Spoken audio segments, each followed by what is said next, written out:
¿Cómo están? Bienvenidos a Última Mirada, día viernes internacionales. Estamos con Raúl Sor y el economista Sebastián Edwards, que estuvo acá el miércoles.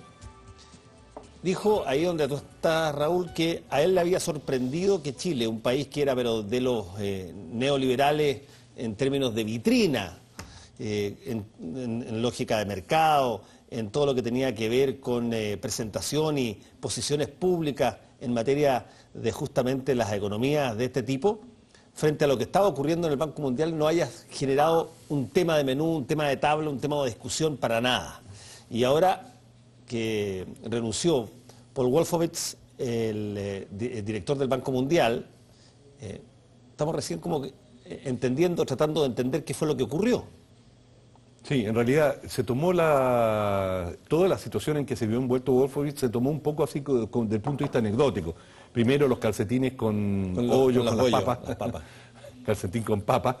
Y después, bueno, todo este affair con su novia y que ella había recibido mayor sueldo. Y esto fue lo que acaparó, el lado anecdótico fue lo que acaparó la atención de la gente. Pero esto es muy profundo y muy serio, porque el Banco Mundial es uno de los instrumentos de la banca multilateral fundamentales para los países en desarrollo, y el Banco Mundial aporta un financiamiento muy importante. Ahora, lo que ocurre es que con muchos de estas organizaciones multilaterales, estos son clubes en que tú tienes el poder según lo que tú le aportas. Y como Estados Unidos es uno de los principales financistas del banco, el que más dinero pone, tiene automáticamente una autoridad muy grande sobre el banco a la hora de nombrar a su jefe, a su director. Lo mismo ocurre en el Fondo Monetario Internacional, donde distintos países ponen dinero que es después prestado a otros, y los que aportan más son los que determinan quién va a mandar.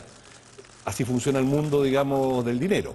Y resulta que ha habido un acuerdo tácito durante mucho tiempo en que el Banco Mundial es de los norteamericanos, ellos simplemente nombran a quien ellos consideran la mejor persona para ser director, y el Fondo Monetario Internacional se va para los europeos.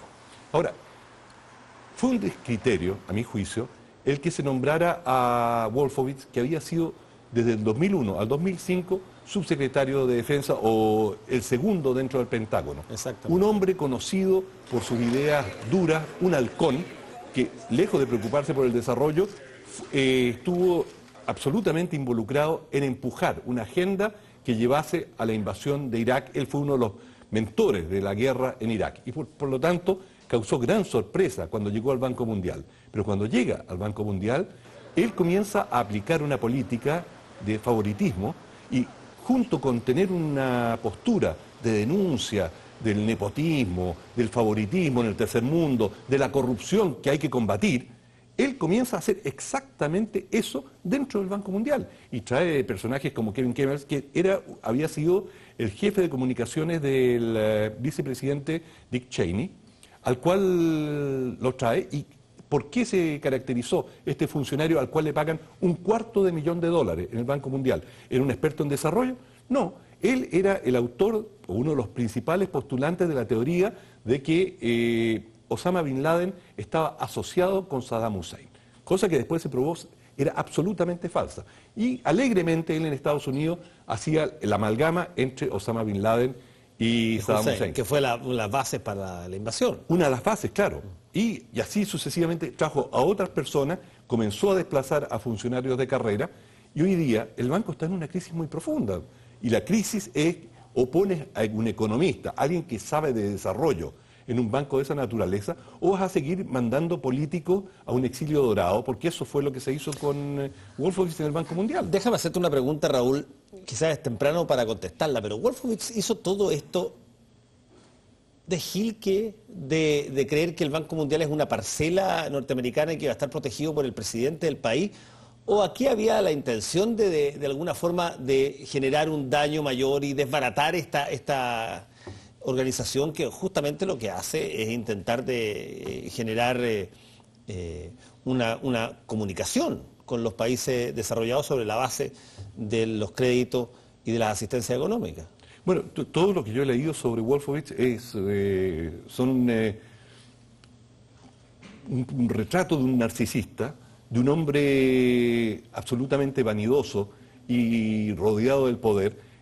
Eso lo caracterizó en el Pentágono. Dicen que él fue uno de los autores de la campaña contra Colin Powell, que era secretario de Estado, que finalmente, cuando terminó el primer periodo de Bush, tuvo que dejar la Secretaría de Estado, y que él, digamos, se sentía absolutamente, como tú lo señalaste recién, protegido por el presidente Bush, y no se equivocó, hasta el último día, es decir, hasta ayer.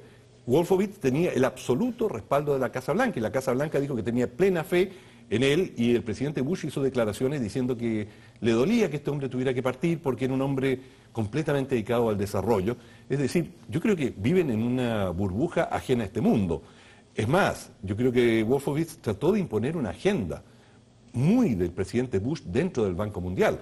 Y uno de los temas centrales fue tratar de borrar toda referencia a la planificación familiar, a la contracepción. El Banco Mundial financiaba y financia muchos proyectos de planificación familiar. El presidente Bush, que tiene una agenda muy conservadora, dictada por estos... los neocons. Los neocons, y en particular por el Bible Belt, el cinturón bíblico de fundamentalistas cristianos, eran completamente contrarios a estas políticas y trataron de proyectarlas al Banco Mundial en circunstancias que en el Banco Mundial participan 180 países y que esto debería ser un tema de consulta. Sin embargo, en forma muy arbitraria y autoritaria, Wolfowitz aplicó estas políticas. Por eso él encontró también tanta resistencia dentro del banco. Sí, yo me acuerdo. La Asociación de Trabajadores del Banco ha sacado una declaración, pero lapidaria. Sí.